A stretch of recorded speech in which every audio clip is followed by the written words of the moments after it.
Buen día, chicos.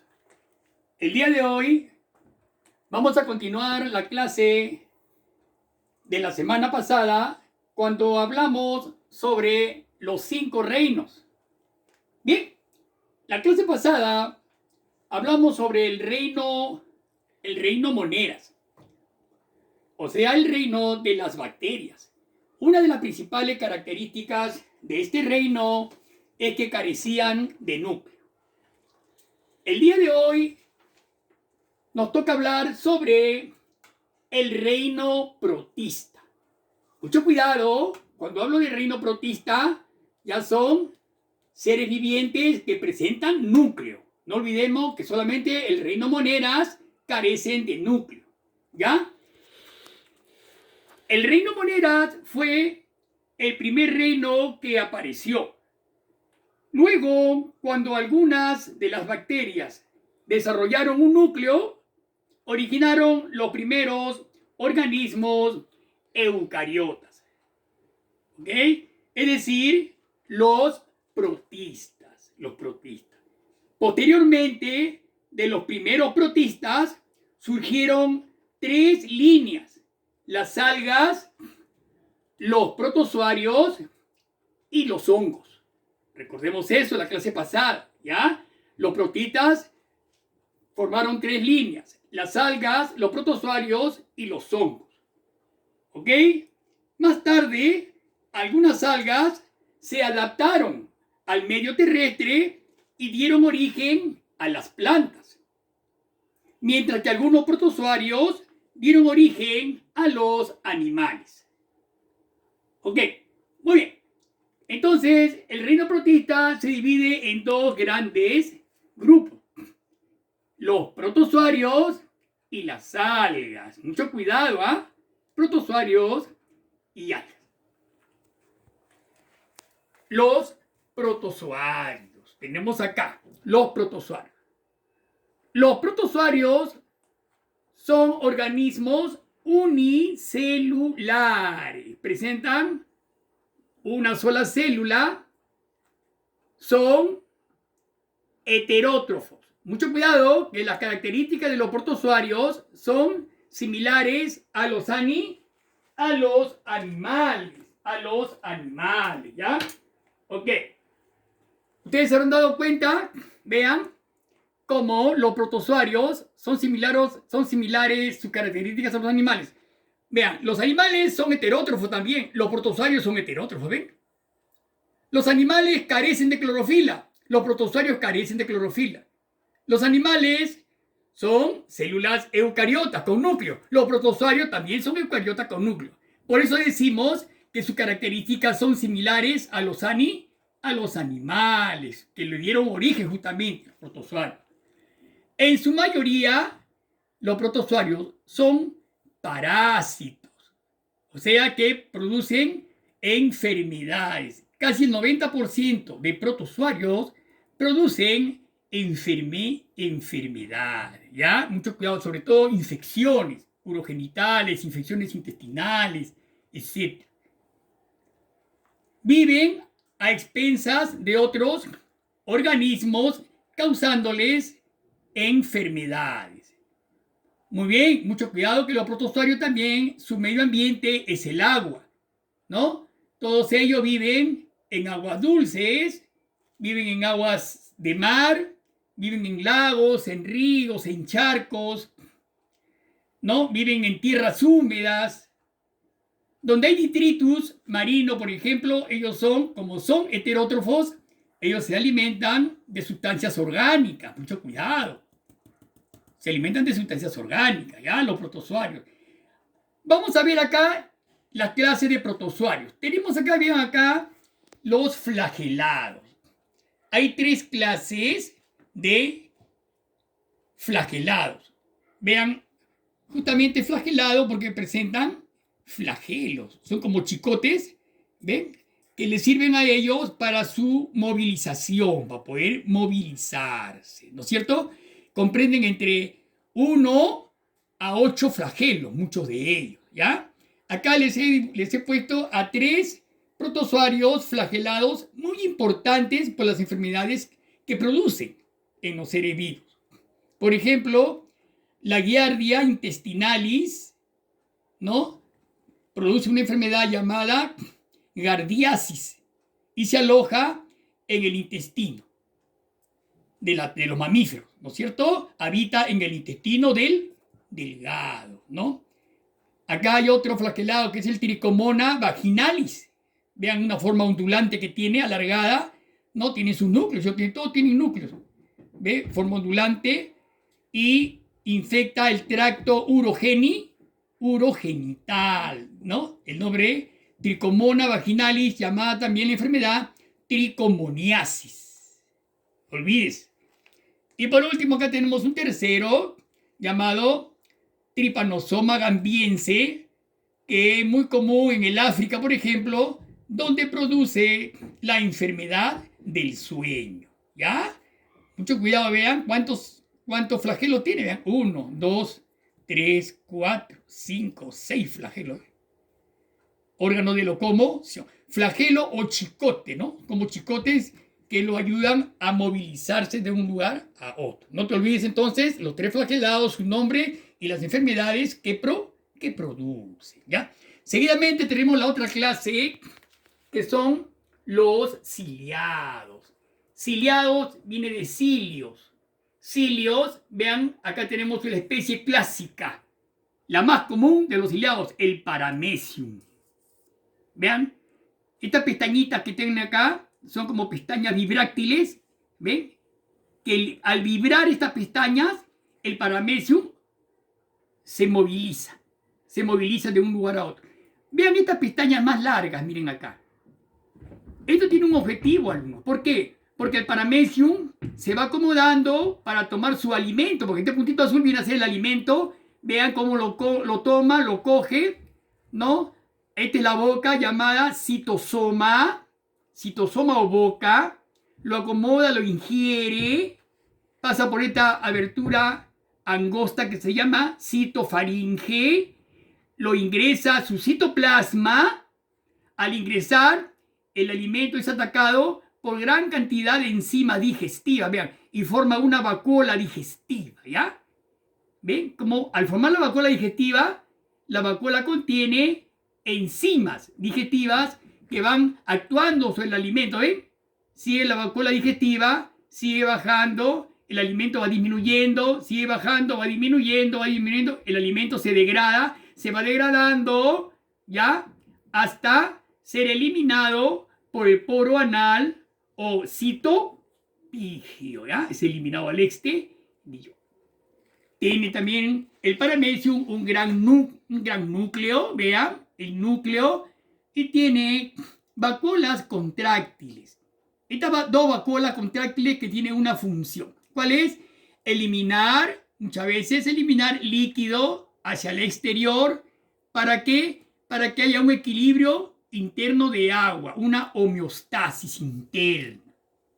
¿Ya?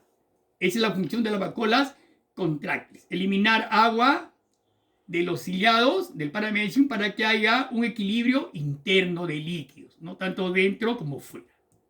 Son vacuolas contráctiles, entonces vacuolas digestivas, y al último ya se convierte en vacuola excrementicia, que es eliminada al exterior. Ya es el Paramecium. Habita en las aguas, en los fangos, donde hay sustancias de detritus orgánicos, etcétera, etcétera. ¿Ya? Ese es un Paramecium ciliado.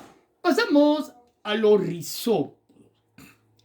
Rizópodos viene, acá la clásica son las amebas, ¿no? Llamada ameba proteus, y la más común de todas. Vemos que está formado por un núcleo, tiene una membrana cambiante, o sea, cambia conforme la ameba se va desplazando, su membrana va cambiando continuamente. Miren acá a estas 2 prolongaciones que pueden estar en cualquier sitio de la membrana. Estas 2 prolongaciones se le llaman pseudópodos, que viene de pseudo, que es falso, podos, pies, ¿no? Falsos pies. Este es el alimento, ¿no? y por medio de la fagocitosis van a ingresar, ¿no? Captura su alimento y realiza la fagocitosis, ¿no? Algo similar a lo que presentan en nosotros, los seres humanos, los glóbulos blancos, ¿no? Los glóbulos blancos también hacen lo mismo, capturan los microorganismos, las bacterias, etcétera, por fagocitosis, ¿ya? Bueno, las amebas hacen igual, por fagocitosis, ¿ves? Ingresan las enzimas digestivas y se dispersan en el citoplasma los alimentos, ¿no? Es un núcleo, ¿no? Su forma es cambiante, como lo voy a repetir, y produce la amebiasis. ¿Qué es la amebiasis? Es una forma de parasitología intestinal. Los parásitos se ingresan a los intestinos produciendo cólicos, ¿no? Diarreas, las heces con moco, sangre, flatulencia, pérdida de peso, ¿no? Esa es la sintomatología de la enfermedad producida por amebiasis, ¿no? Causa la típica la desintería, ¿ya? Mucho cuidado. Acá en estos rizópodos hay tres grupos bien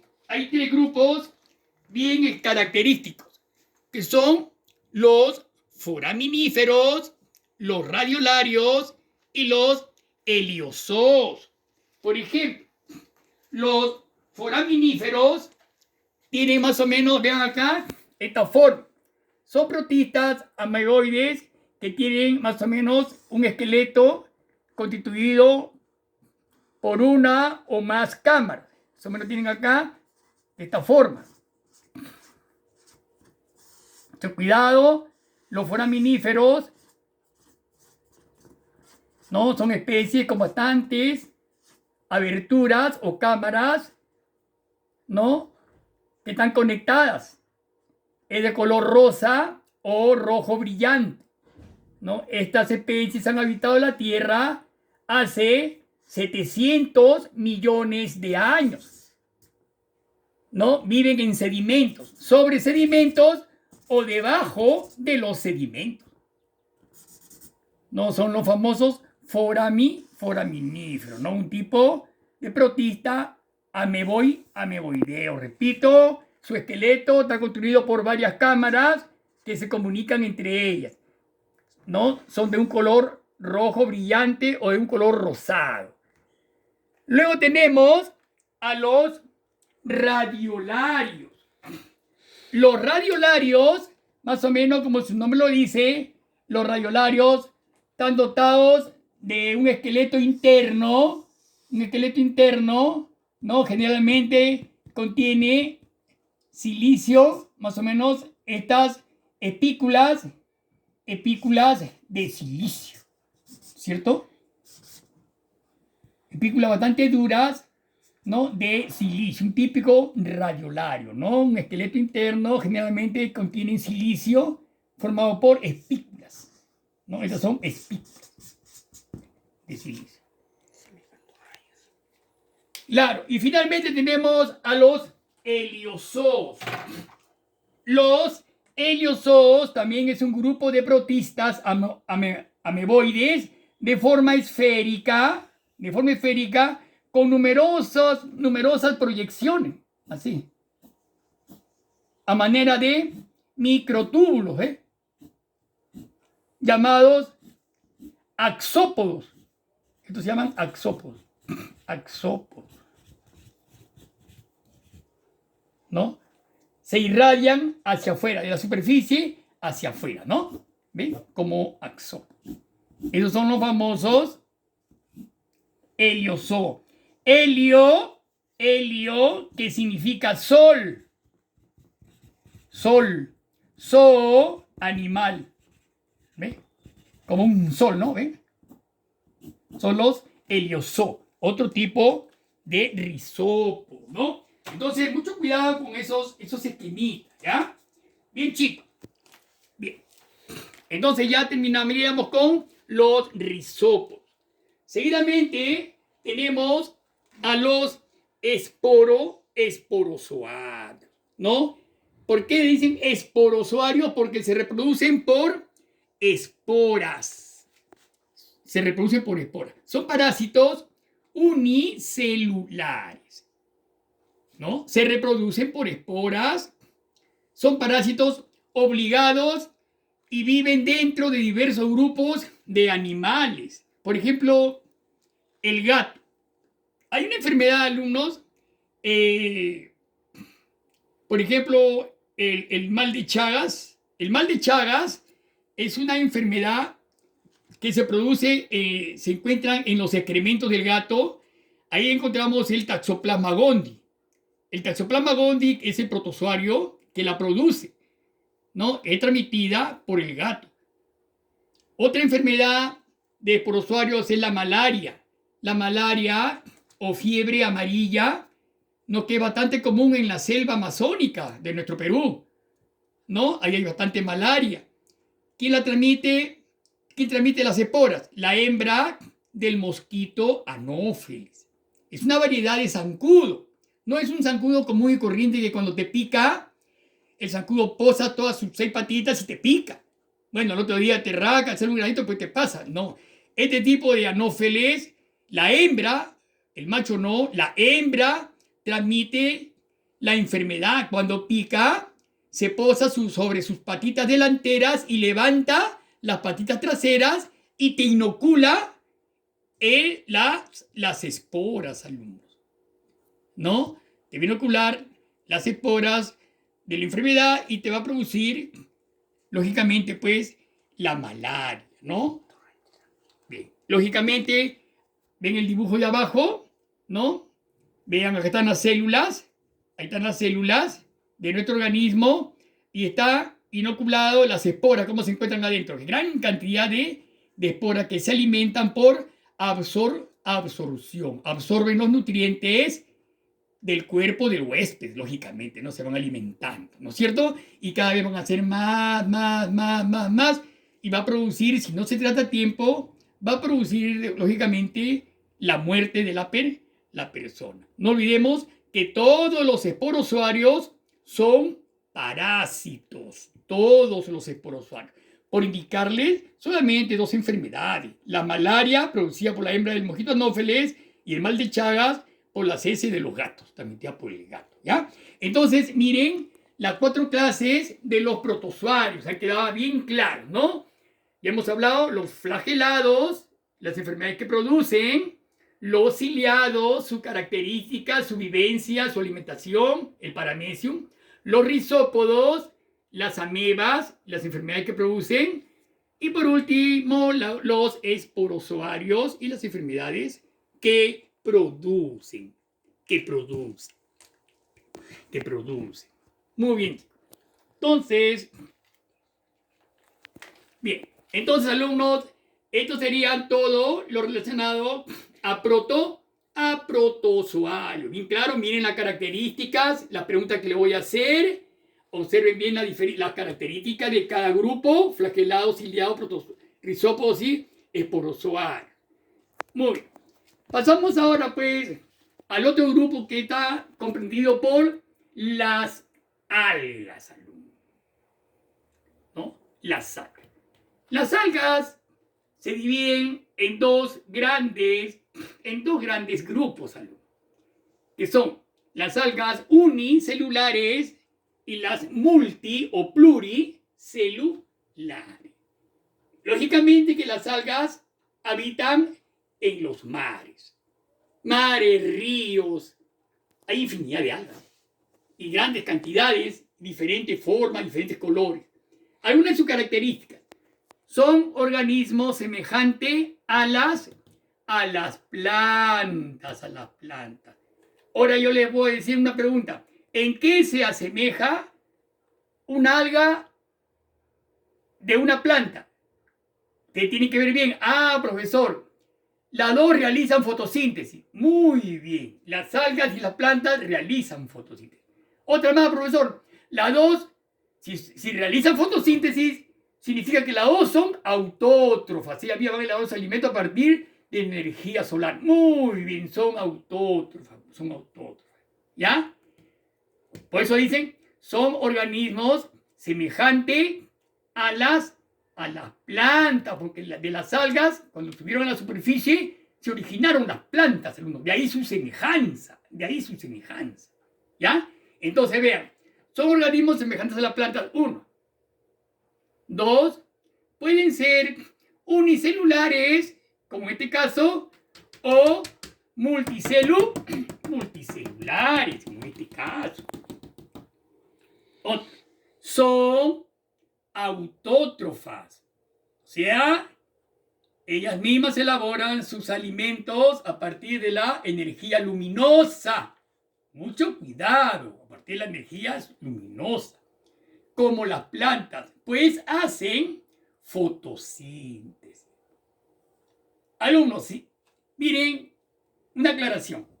Si hay vida en la Tierra, alumnos, si hay vida en la Tierra, es gracias a las algas, alumnos.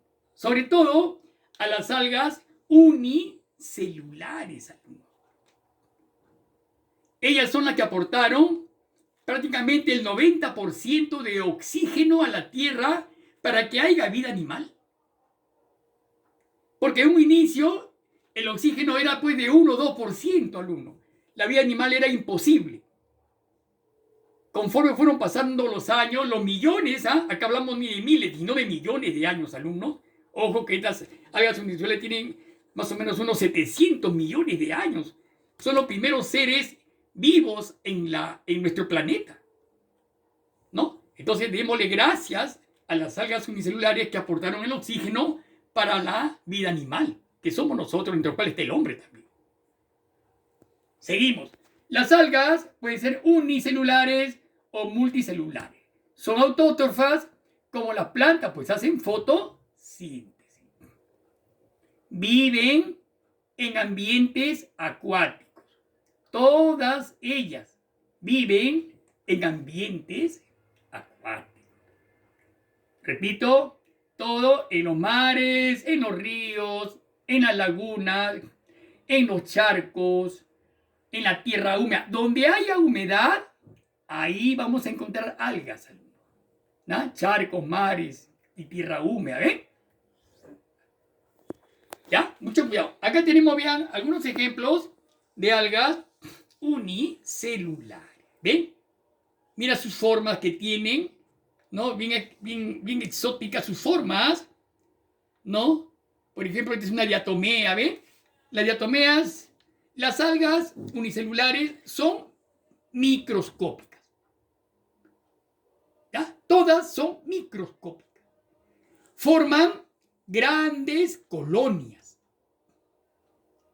Forman parte del fitoplancton marino. O sea, ellas son las que sirven para alimento a los peces pequeños, alumnos.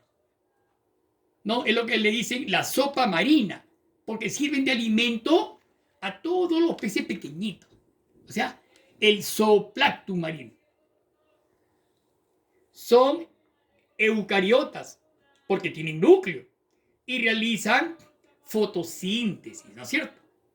¿Ve? Forman la sopa marina. El ejemplo clásico, las diatomeas. Acá tenemos una diatomea, vean, así alargaditas. La diatomea, ¿no? Un ejemplo clásico de alga unicelular, las diatomeas.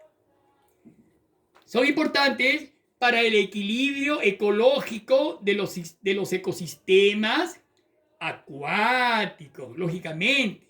Producen alimentos y oxígeno a la atmósfera, lo que le dije en antes. Estas son las unicelulares.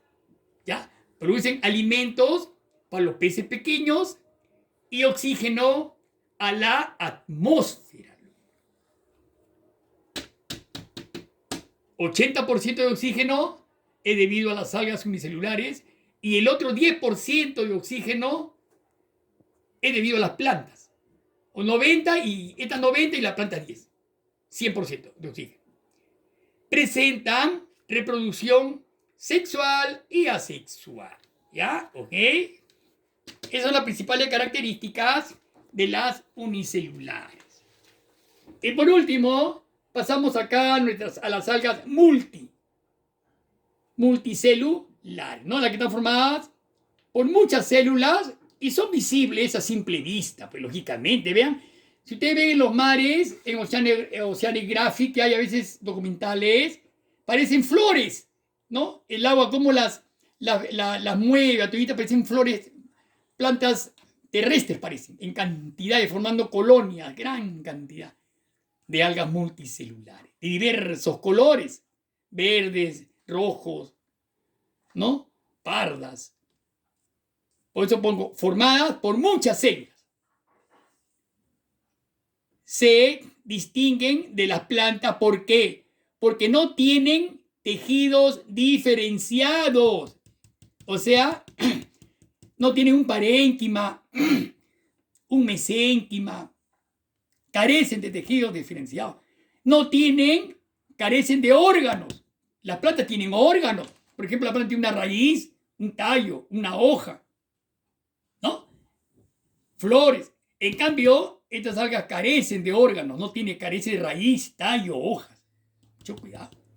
Y se clasifican en 3 grandes grupos. Las clorofícias, que son las algas verdes, las más comunes. Ustedes van a la playa, van a encontrar algas verdes que parecen como cintas, ¿no? Unas cintas verdes brillantes, largas. Esas son las algas verdes, son las clásicas clorofícias o clorofitas, porque contienen gran cantidad de clorofila.